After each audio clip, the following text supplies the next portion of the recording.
Hello दोस्तों, जय हिंद, नमस्कार। मैं सुशील सर और आप सभी लोगों का हमारे official YouTube channel Nishant GS research centre में स्वागत है।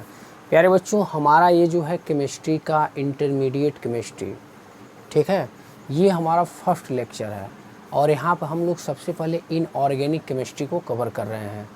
तो जो इनऑर्गेनिक केमिस्ट्री है उसमें आपका पहला चैप्टर सॉलिड स्टेट है, ठीक है। तो हम लोग सॉलिड स्टेट पे ही बात करेंगे आज। तो देखिए, केमिस्ट्री बहुत ही इम्पोर्टेंट सब्जेक्ट है। अगर आपको केमिस्ट्री जो है आपको समझना है अच्छे से तो आप टॉपिक वाइज समझें केमिस्ट्री को, क्योंकि जो केमिस्ट्री है वह एक सिस्टमेटिक तरीके से अरेंज करके रखा गया है। तो अगर आप कहीं बीच से पढ़ना शुरू करते हैं, आप ये सोचते हैं कि केवल और केवल बस अच्छे अच्छे प्रश्नों को पढ़ना हमारा भला हो जाएगा, तो ये इम्पॉसिबल है, ठीक है।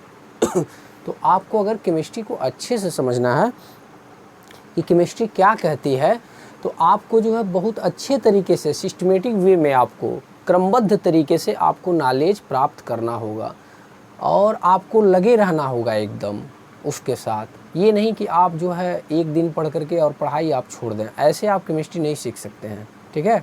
तो केमिस्ट्री अपने आप में एक बहुत ही बेहतरीन सब्जेक्ट है और बहुत ही रोचक सब्जेक्ट है, जो आपको अगर आप अच्छे से पढ़ रहे हैं तो आपके अंदर जो है एक प्रकार से पढ़ने के लिए इंटरेस्ट जगा देता है, ठीक है। तो आइए इन्हीं सब बातों को देखते हुए हम लोग जो है आज सॉलिड स्टेट पर बात करेंगे और मैं आशा करूँगा आप लोगों से मुझे खूब ढेर सारा प्यार मिलेगा। और आज मैंने जो है केमिस्ट्री का पहला लेक्चर शुरू किया है और देखता हूँ आप लोगों को कैसा लगता है, कमेंट बॉक्स में ज़रूर टाइप कीजिएगा।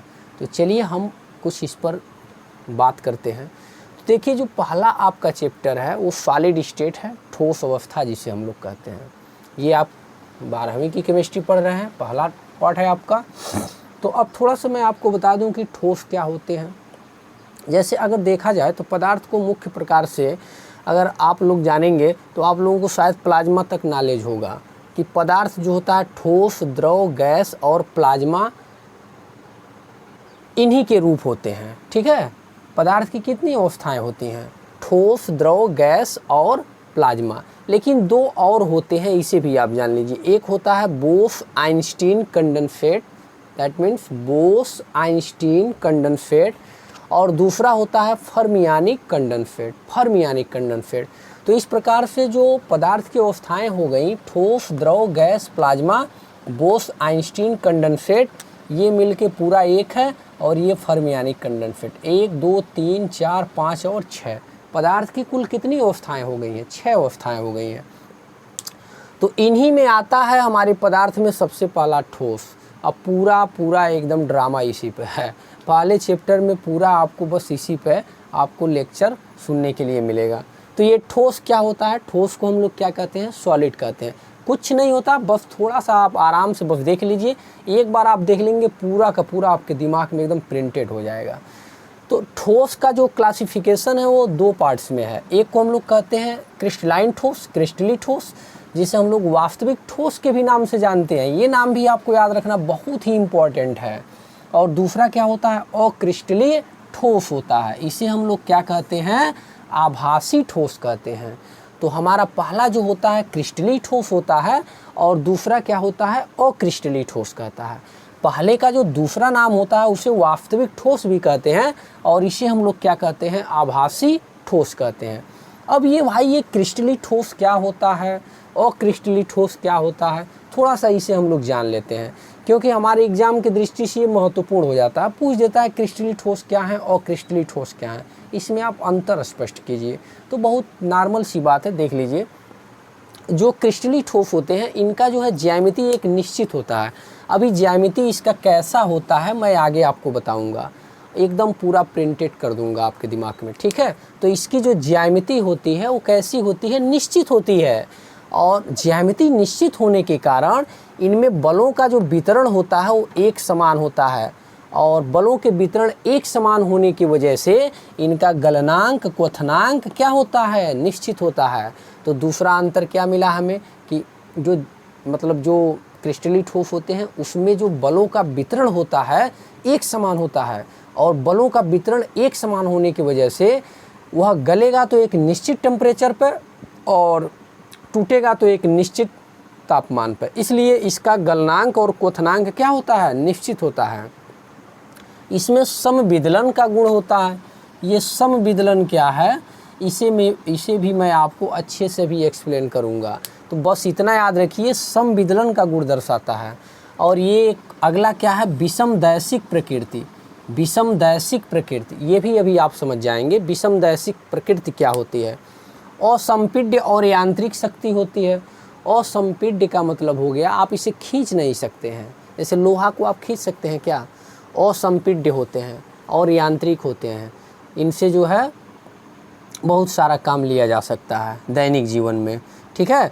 इसके बाद क्या होते हैं, सघन होते हैं और संकुलित होते हैं, क्लोज पैकेट के रूप में होते हैं, एकदम चिपके हुए होते हैं, ठीक है। जो क्रिस्टली ठोस होते हैं वो क्लोज पैकेट के रूप में होते हैं, सघन और संकुलित होते हैं, एकदम आपस में जकड़े हुए चिपके हुए होते हैं। मतलब उनमें प्यार मोहब्बत बहुत ज़्यादा होता है, बहुत पास पास होते हैं एकदम, ठीक है।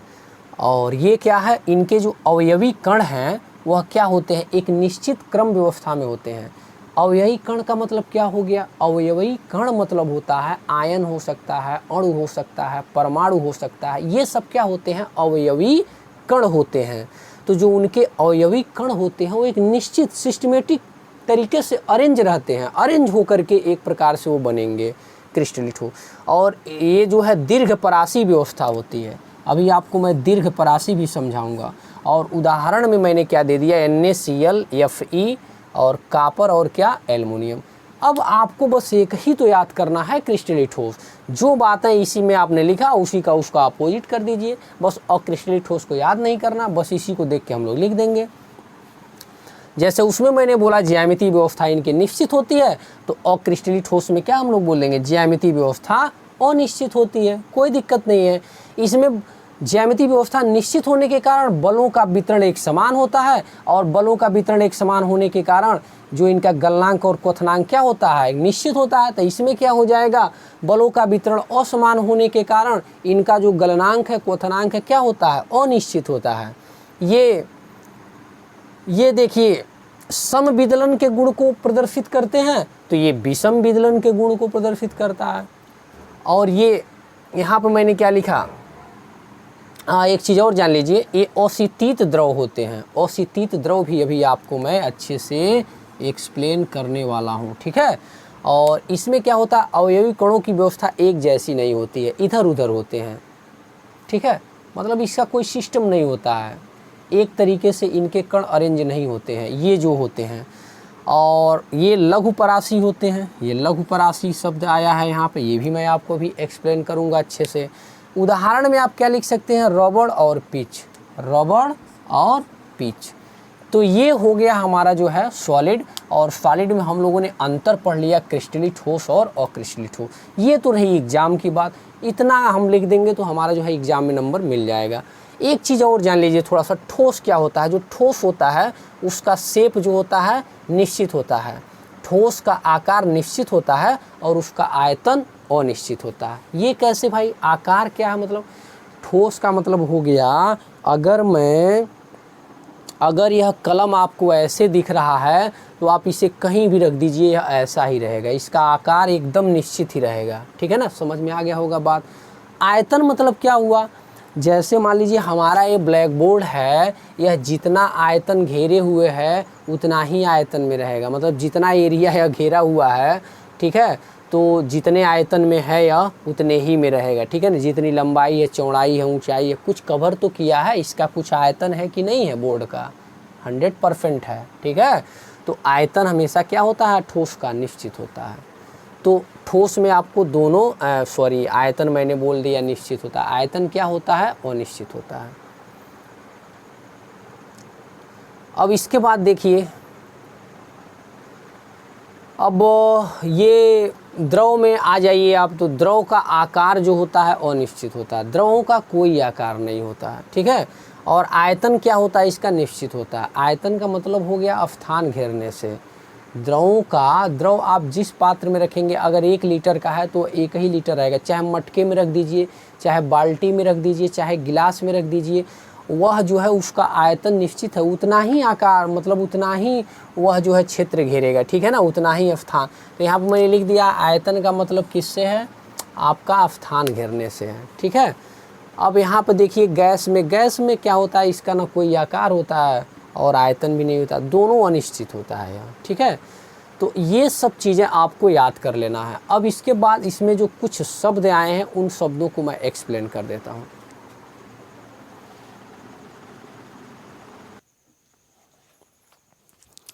अब यहाँ पे आप देख सकते हैं कि मैंने ये जो है क्रिस्टली ठोस का जो है ये बनाया है स्ट्रक्चर, और यहाँ पर आपको दिख रहा है अक्रिस्टली ठोस का स्ट्रक्चर।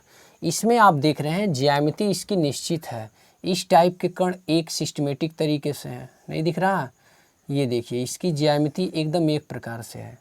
इधर से भी आप देखेंगे तब भी एक जैसा है, दिख रहा है ना।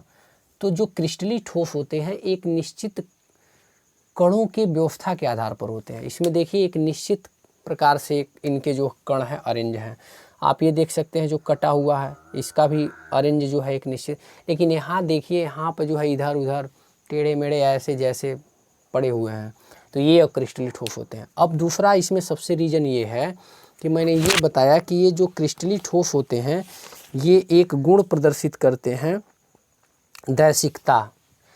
दैशिकता क्या होता है, तो यहाँ पे एक शब्द आया था दैशिकता।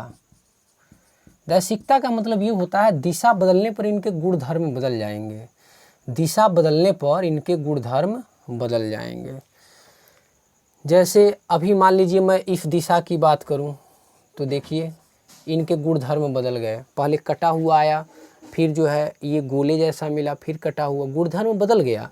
अगर मैं इस दिशा की बात करूं तो इन कणों की व्यवस्था देखिए क्या हो गई, बदल गई। तो इसी को कहते हैं दैशिकता या दैशिक प्रकृति। तो जो क्रिस्टली ठोस होते हैं वो दैशिक प्रकृति के होते हैं। एक शब्द आया था समविदलन।